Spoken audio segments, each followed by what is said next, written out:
Okay. Good morning, everybody. Some of you know me and some do not. So many of you do not know that I was born with cerebral palsy, brain damage. My handicap affected my left side, so I do not have the full usage of it. It also affected my speech. So if you need me to slow down or repeat something, you have my permission to raise your hand, and I'd be glad to do that. But my story I'm going to tell today started long before I was born. Sometime in the 1940s, in a faraway land, there lived a man named Hupasha from a tribe called Lisu in Asia. He lived in the high mountain with his family. They were always afraid of the evil spirits and the ghosts in the mountain. Every time something bad happened, they would have to give a gift to the witch doctor. Every bad thing happened made them poorer and the witch doctor richer. Hupasa did not want to be afraid anymore, but he did not know what to do.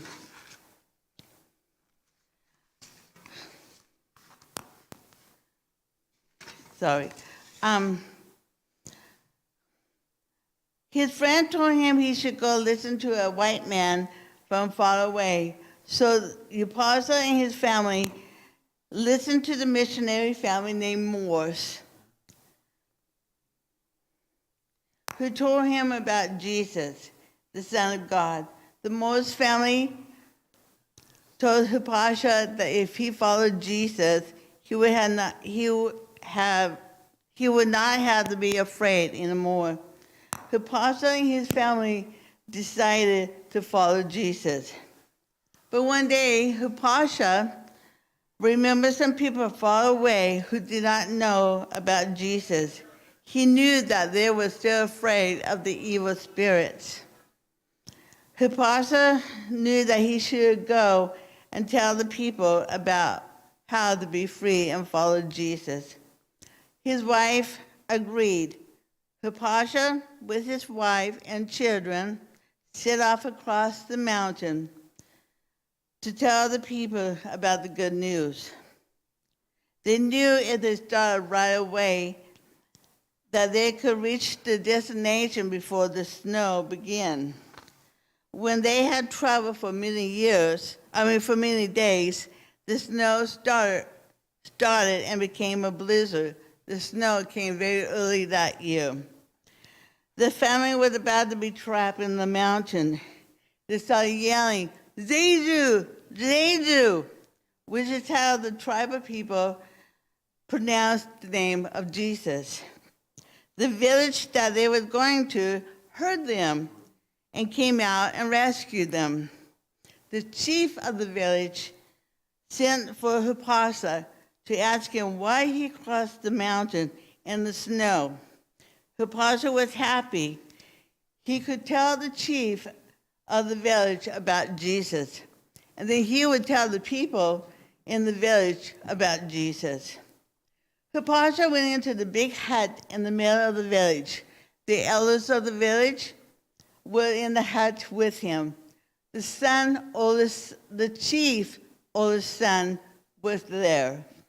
He was around 5 years old. Hupasa spoke for 3 days. After 3 days, guess what the chief said? Anybody have a guess what the chief said? I know you do. He said, "You are crazy.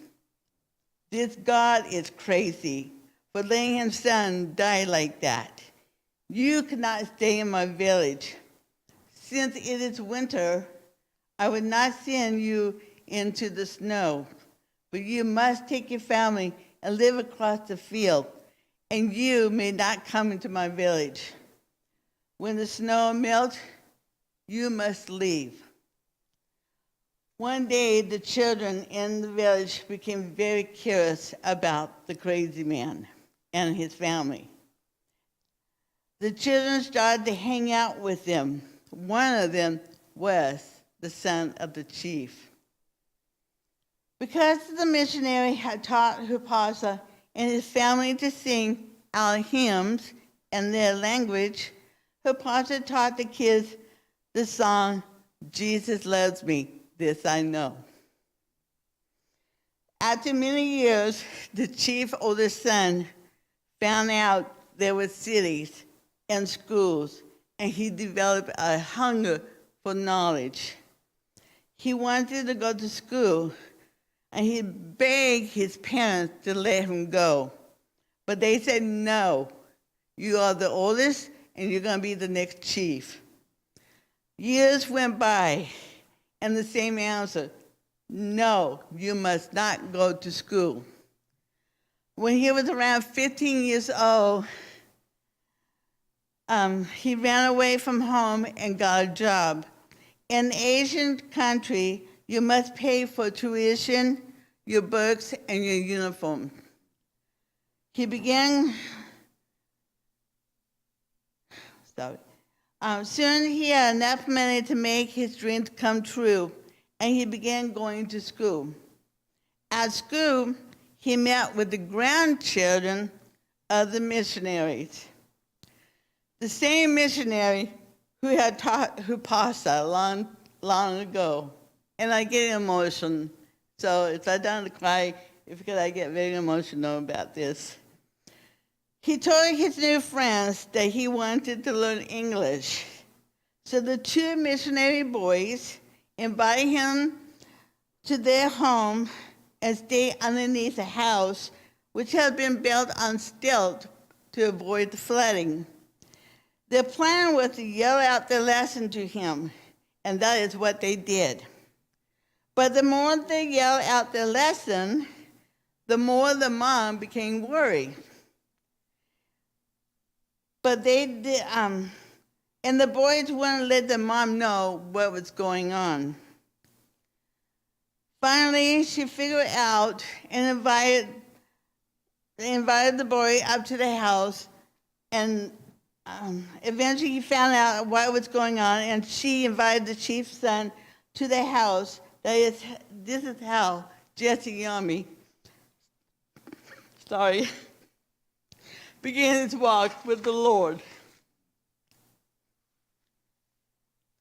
Now I'm going to tell you how we met Jesse.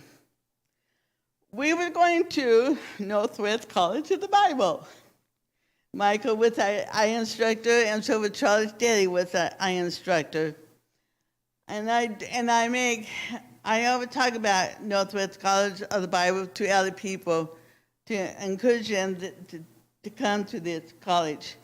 But that day, while we were there, one of the students, Danny Martin, I don't know if anybody remember Danny Martin, he was from the church. Give me that book.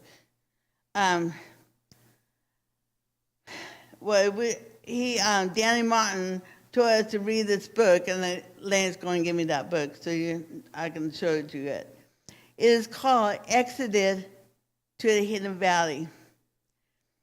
This is the book. Exodus to the Hidden Valley. It's by Eugene Morris. It is about the Morris missionary from Oklahoma. Yes, the same family that taught Hupasa, who taught Jesse. From this book, we learn about the Lisu people. I won't spoil it because you got to read it. The missionary were told to leave the country they was working in, but they couldn't because Jesse and his wife would be in danger if the missionary had left. So about 2,000 Lisu people and the 3 generations of the Morris family hid in the jungle for almost 7 years. You need to read the book to find out the whole story. The Lisu Christian people have always liked to join with other villages for Christmas celebration that lasts for 3 days. They sing the same hymns and the Christmas carols that we know, but in their language. The This book here described the celebration. Lane longed, my husband over there, Lane, longed to celebrate Christmas and sing with them. But the book was 30 years old when we read it, and the least of people live on the other side of the world. Is my PowerPoint up? Can you go to the next page? This is Jesse when they was hiding in the jungle with his two kids. They went monkey hunting. We were going to the Bible college. While we were going to the Bible college, we started a construction business. The business went up and down in 3 years. But we knew that God had his hands on us. God directed us to move to Longview, Texas. 3 months after moving there, Lynn got all excited after he read the church bulletin. Jesse Yummy is going to be here. Wow. Meeting a real person from this book. Jesse came to Texas for the first time, and we came from the Northwest. God has a big plan. Jesse was out of the church building for a week every night. Since we read the book, Jesse invited us to come to Thailand to encourage his people. Our hearts wanted to go, but we was in Texas for Lane's education. To the next page.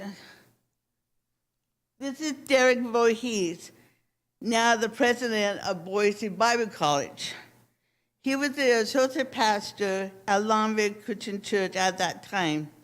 He invited us to go to Thailand with him. We were there for 9 days, and Lane set up the computer network for the Lisa Bible Institute, which Jesse Yami had started in 1998.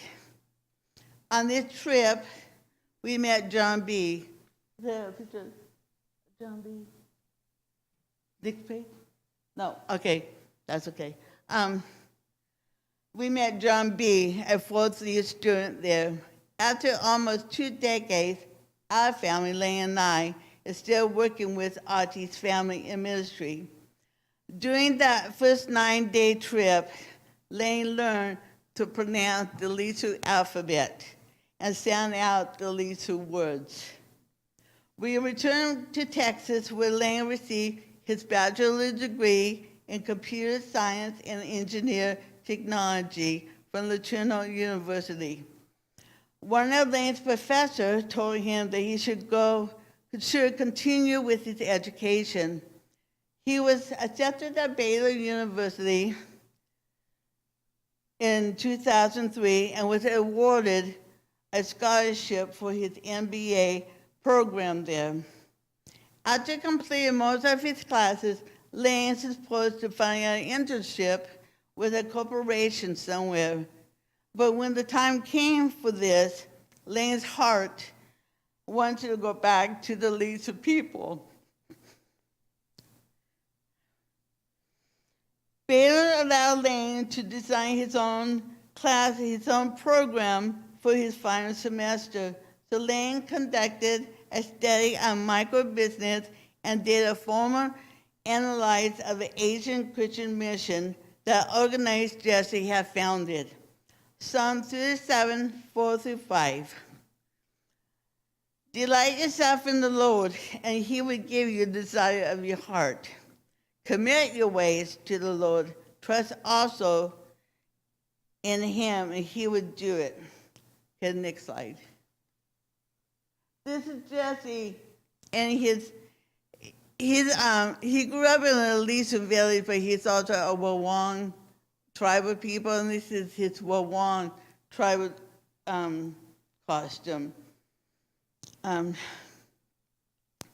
Jesse picked us up from the airport, but couldn't stay with us because he was so busy translating the Bible for his people.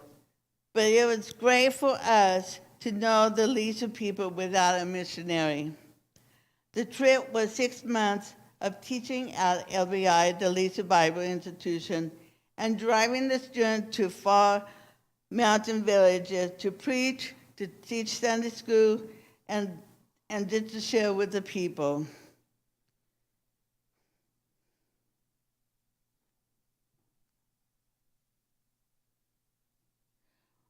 Within a month, Lane was singing with them in their language.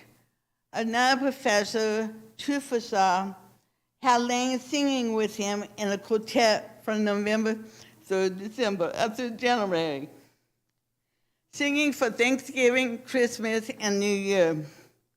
What a celebration. And God had given Lane the desire of his heart. Jesse felt bad that he had to leave us, but when he spoke to the people there, he was so impressed with us. He told me that Lane is the second white man, besides the missionaries, that he had known who could pronounce all the hard sounds of his language and as a native speaker, and there are some very hard sounds to pronounce. He asked us to come back and live in the Lisu village for 6 months to better understand the culture and language.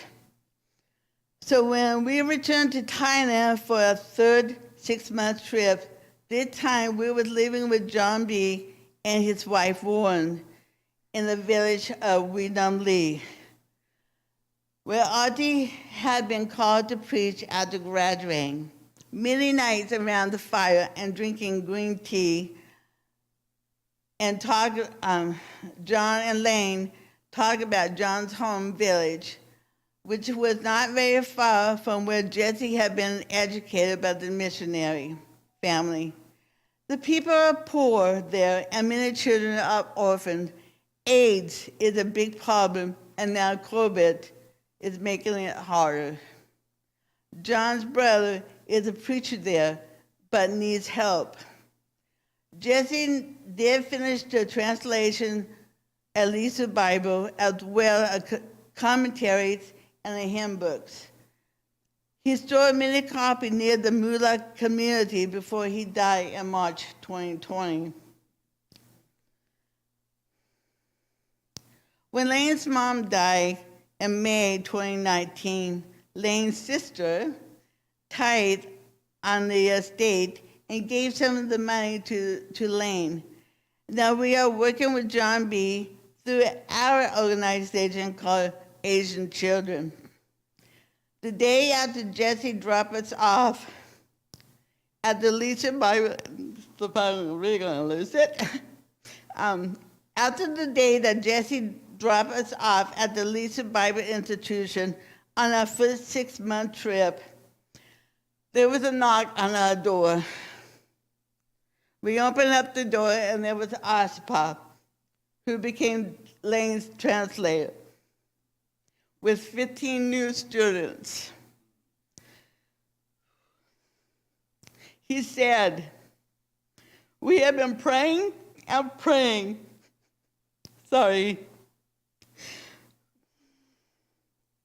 For someone to come and teach us English and computers. And now you are here." Isaiah 56. Isaiah 58, 6 through 13.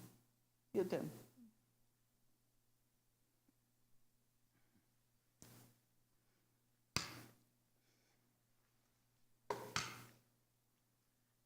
So, Christy's left me in a bad position to present, and she's going to have me crying too.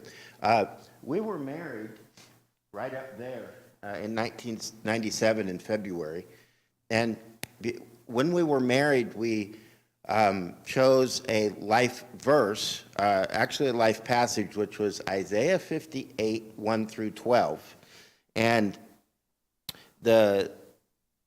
it basically says this: "Cry loudly, do not hold back, raise your voice like a trumpet, and declare to my people their transgression, and to the house of Jacob their sins.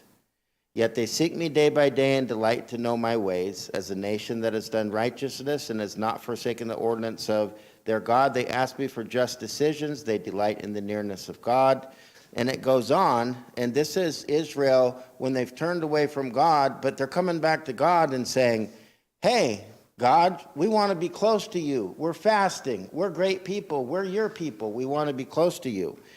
It goes on to say that God says, quit playing around. This is not the fast I want. And he says, is not this the fast which I choose? To loosen the bonds of wickedness, to undo the bands of the yoke, and to let the oppressed go free, and to break every yoke. Is it not to divide your bread with the hungry and bring the homeless poor into the house? When you see the naked, to cover him, and not to hide yourself from your own flesh and blood. Then your light will break out like the dawn, and your recovery will speedily spring forth, and your righteousness will go before you. The glory of the Lord will be your rear guard. Then you will call, and the Lord will answer. You will cry, and he will say, here I am. Now, that is before we read that book that was so significant to our lives. That is before we met Jesse Yongmi. That was the life verse of our marriage. And within just a short time, God turned the world upside down for us. And I hope someday he can do that for you. So how far do you want me to go with this? Say that again? Oh, so when we went over to Thailand, and we were going around in the remote villages, and then Christy, I'm always been pretty articulate, and so I can speak pretty well. And Christy has a speech impediment because she was born with cerebral palsy, had to have a lot of speech pathologist type stuff. People help her pronounce and things like that. So when we went to Thailand, we were there to teach English. I taught the seniors right before they graduated, and Christy taught the juniors who were going to graduate in a couple of years. But it turns out that Christy was actually a little better at this teaching English thing than I was. Because when I would say, for example, you know, the Lisu language is difficult, but English is kind of difficult for the Lisu. They don't do TH very well, okay, for example. So I'd be teaching my students, and I'd be going along, and then I'd be teaching them these words, and they mostly knew English, but they wanted a pronunciation. I was sort of polishing them. And so I'd be trying to teach them how to say, and it went something like this. It'd be like, say, and they'd say, and they'd say, and they'd say, not much progress, okay? Christy, from like as a young child in elementary school, she used to get teased about how she talked all the time. Christy would just tell her students, stick your tongue out. So you try to stick your tongue out and say, tss, okay? Everybody. 1, 2, 3. Okay, that's how you do it. It's not just that though. So there's a verse in the Bible that says, in our weakness is God's strength made perfect. Okay, so and that showed up over and over again in Thailand. You've heard the expression, I'm not a medical doctor, but I play one on TV. Anybody heard that one? Okay, well, that's kind of how we were in Thailand. We had that yellow triple ointment stuff, right? And then we had a bottle of hydrogen peroxide, okay? And we were doctors because they had nothing, okay? So anyway, but you find out stuff, you know, all the stuff we in this society is very complex society. We train and we train and we train, and we go to education and we come back and apprentice and do this and do that. And like 30 years later, you say, okay, now you can start your first job, okay? Everything we do, even in areas that we're not specialists in, is extremely valuable over there. just everything. It was in the medical, it was in this. It's ways of thinking about things.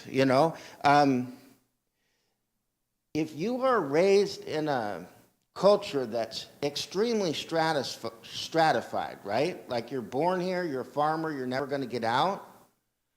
30, 40 years of that, you have a certain perspective. In the United States, we have a perspective of, well, let's start being farmers.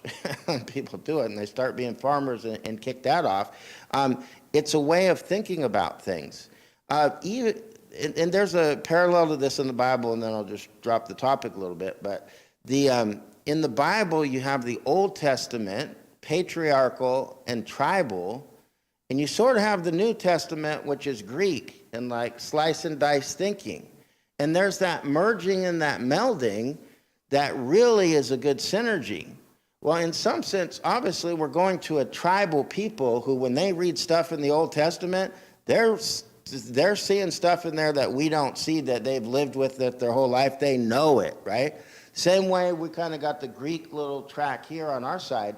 But when we, on our side of the ocean, collaborate with tribal people on the other side of the ocean, we get the best of both worlds. Yep. Do you want me to sing? Fill out the 10 minutes. Hang on. What I got on is the Lisu dress. This is what they wear, and sometimes you see them wearing this out in the field working. But some of them are just gorgeous. It's the same type of outfit, but it's a lot more stuff on it for the wedding. And they have this hat on that beads come down for their wedding, and the guys are in a black jacket with silver stuff on it, and it's this gorgeous outfit that they wear. And this shirt, like I said, Two Facade have Lane in a quartet singing. So Two Facade bought this. It's a Thai shirt. We normally don't deal with the Thai people in Thailand. We deal with the least tribal people in Thailand, and they are exploited. That's the word. Exploited. Exploited, because even with our friend John that we work with, he speaks good English, good enough English, should say. But in Thailand, they have a thing called the night market, and it's their economy, because when they foreigners come in, they want to go to the night market, so they hire a lot of the John B's friends. They can speak English, so they hire them to work in the night market. And then when the end of the month comes, they would grab them and said, "You pay us a month's wage, or you're going back to your country again." And if that happened, you would probably never see them again. So it happened twice with John. So he had to call his friends up and go, "I need a month's wage. Help me get out of this jail." So that's what happened to them a lot. I learned a valuable lesson with this shirt. If you dress poorly, people will give you nice clothes. So. Also in Thailand, there's police checks too. And Lane one time we stopped at the police checkpoint, and Lane tried to speak Thai to them. And so the more he spoke, the more he was checking all the students behind the pickup. And so he learned a lesson: don't try to speak Thai, speak English, and they will let you go. Then just going back to that thing of what your value is. On one of our trips, we went over there in 2004, and in November, some of the students, well, actually Christy's translator, came to us, and they said, the students are going into the mountains on a visit, right? Like just spending overnight or 1 or 2 days over there. And then, so we're asking questions about it and saying, like, who's driving? And they said, well, you are. And they said, when are we leaving? And they said, right now. So we hopped in the vehicle. It But was, after 2 hours, we left. yeah. But the trip itself was like 5 hours, and it was 3 hour trip. But every time I got anywhere near close to the cliff, all the students screamed and started banging on the roof and telling me to slow down. So the whole trip took 5 hours, ultimately. Because in Thailand, here in America, you're staying in your own lane. In Thailand, you don't. You drive right in the middle of the road, and when you drive and you're coming on an incoming car, you just go like that. That's all you do. And it's like a video game. Yeah. They wanted me to drive in the middle of the road and not by the edge of the cliff. So I can Not in the understand lane. that. So, Anything else? Can we quit early? Okay. I think it's past, it's 10 o'clock Oh, yeah, anyway. hey, why don't we open up for questions? Yeah. Go ahead, Tana.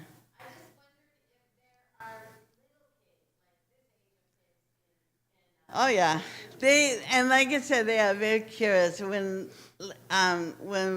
he's up stage in the village preaching, all the kids are on the stage. No, they're sitting on the stage, or looking in the windows. Dave, can you go to the first slide, sir? Can you get the first slide? Sam? Oh, that's John B. out there. Yeah. You saw John B? Yeah. Okay, we'll get it back to him. Those little kids are all little Lisu kids up there. So, and then can you forward to just step by step till we see John B? No, one more. There he is. That's John B and his family. So that's the leads who have the dress on the left side of the picture. And they have the beach on the other side. And that first picture in the Alicia outfit, the third child did not come along until very later in life, and they named him Chris. And I wonder how they got that name, because our son name was Christopher. It's a coincidence, I'm sure. Chris is not a traditional Lisa name, by the way. And they go by the tribal name. So Auntie is a tribal name, and they name them by position in the family. So if you are the firstborn daughter, that is your name, firstborn daughter. And how to pronounce it is Anna. If you're a second-born daughter, you are Ani. And if I go, and the Lisa language is very musical, and it's almost like a sixth-tone voice. So Anna, and I use my hand to keep my voice right. Anna is firstborn daughter. Anna is a dog. Ani is second-born daughter. Ani is a cow. So it's very difficult. And one day, Lane, we had the female student at a house, and Lane was talking and trying to talk in Lisu, and all of a sudden, all the girls started laughing. And I said, okay, what did Lane said? And they said, well, they called the vice principal a rat. It's the difference between apu and afu. So it's a very tone of voice. And what else can I say? Other questions? Any other question? Lane, what are you going to talk about in the main service? Are you going to talk about the orphanage at all? Yeah, I'm going to talk about the orphanage and some pictures up there. And that's the chapter 2 of this. John B. Brothers live 900 miles away from him, and all those nights around the campfire that we talked to him in Thailand, we were talking about orphans. It was hundreds at the time. This was about the year 2008. This would have been in 2008. We were talking about the orphans. By the time Tana came to me and said that there were extra funds available for something, it was 1,000 or more. And since then, they've gone into COVID and civil war. But yeah, that's chapter 2 of all this, and it is very extraordinary. It's actually beyond us at this point, but I think you guys are going to be excited about it. So. it's appropriate, but can you tell the story about the first computer that you took to the little village? This was when you went on your first mission. The electrocution or something else? No. The pond, Where the you pond. were cautioning Oh, them. yeah, that's right. So they had no internet at the Lisu Bible Institute, so I was doing one of the Wednesday chapel talks, and I was going to use a little object lesson. And so what I chose for the object lesson was a broken monitor, right? And the upshot of it all was I was bringing in the internet. It could be used for good and bad, good and evil. But the ultimate was the way I finished it off was I said I would rather, yeah. To the people, to the children, the young people that were there. Well, the college age kids. Yeah, and they're all listening very intently because this is the first computer that's coming to them. Oh, right? and I know. I said I would rather throw the computers in the ocean than harm the people that God sent me to love, or something like that. And I pitched this monitor into the lake, right? And all of these, the SOPAs, the male students, a bunch of them ran to the lake and they started pulling out their fishing lines and their snail trawl lines and everything, because I guess I put it into their little snail fishery. But I think it had an impact on them. The rice field, talking about the snail traps, the rice field is more than rice. They have fish in the rice paddies. They have snails. They eat snails. We haven't ate any yet. That we know of. What we know of. But we have ate snakes. So they eat the rice paddy a lot more than rice. So there is a story.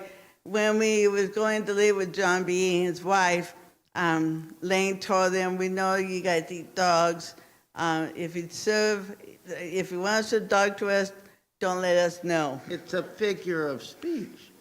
The next morning they're laughing. Hang on. So a couple of nights being in the village, they were not at the table with us. They decided not to eat with us that night, and I thought that was kind of strange. And this meat stunk. It would really stink. It smelled like a wet dog from a yucky pond. That's what it smelled like to me. And I'm going, this gotta be dog, and I can't eat it because it stinks so bad. And they were laughing. Well, they weren't laughing, but the next morning, John B. said, John comes to me and he says, "Do you remember when you told us that if we fed you dog, that don't tell us?" He said, "We fed you dog last night and we didn't tell you." Very literal. Any other funny story?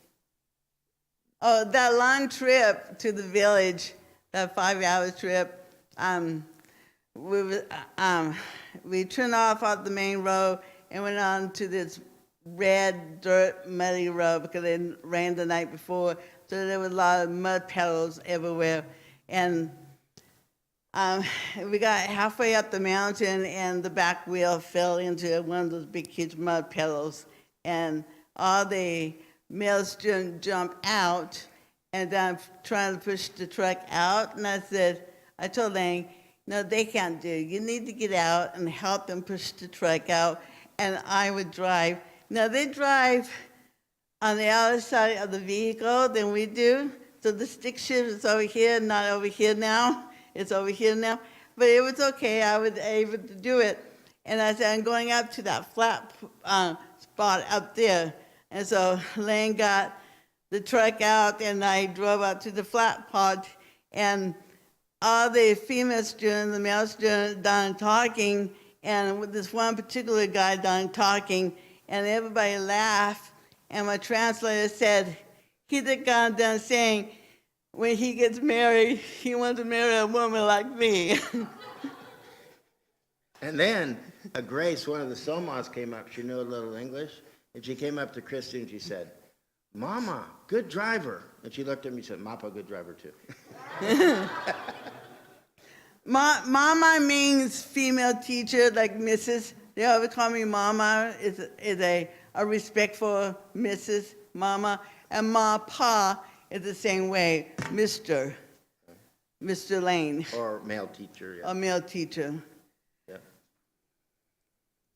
Other questions?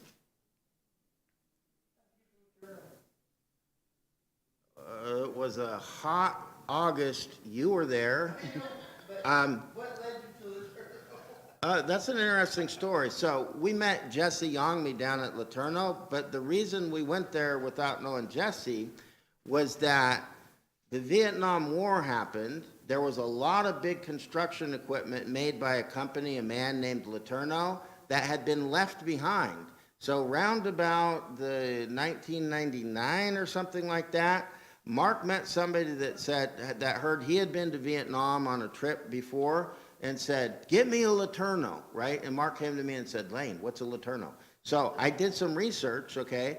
And so found out that Mr. Laterno he's actually the guy that started the inventions for earth moving. He sold out to Caterpillar, a gifted inventor. He took the money that he got from Caterpillar and started these giant electrical motors and wheels, and that was the mobile offshore oil rigs.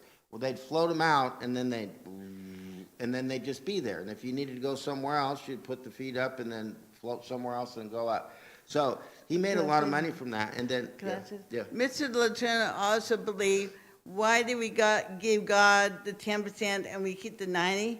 He did his business and his household on the 10% and gave God the 90%. And he became a millionaire.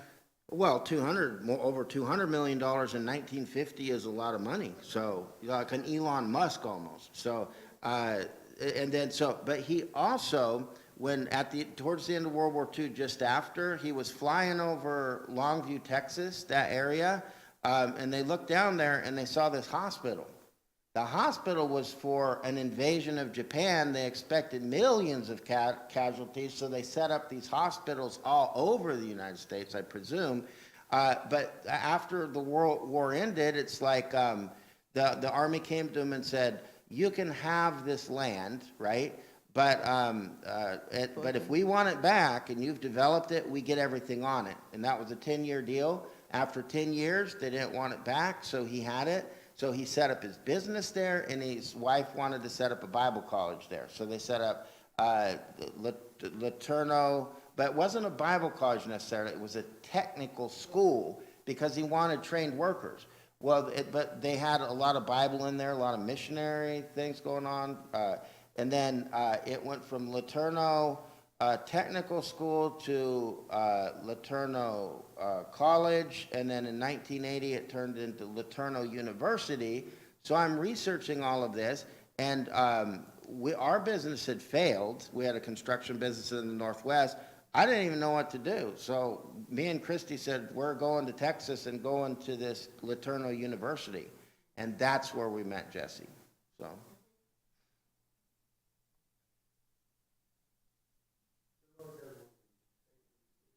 Yeah. The other thing, there's a verse in here. There's actually, I'm going to get this right, so I'm going to,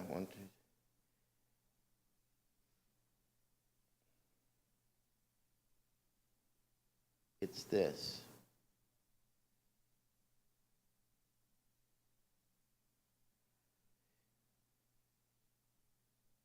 There's, the Bible talks about, and satisfy your, now in the NIV it's this, and satisfy your desires in a sun-scorched land.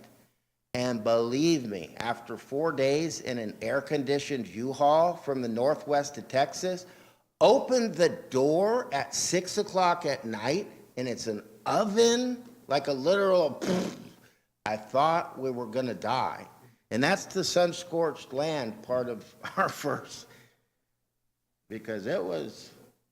Texas. He's talking about Texas. Our truck that we had no air conditioning. So, pretty typical for us.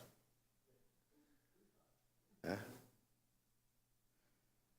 So, and that's kind of how we got our mission for our marriage started coming to fruition, and then God has been using our experiences together, but the desire of our heart is still over in Southeast Asia. The other stuff is just like, okay, we'll make your tent for you. There it is. But the real joy of our heart is the mission. We bought a whole bunch of this book. I'm going to give it to Michael so anybody who wants to read it. It's about the Morrison family and living in the jungle for 7 years. So anybody want to read it, it's yours to keep here. Any other questions? Okay, I guess we're done. Okay. Thank you.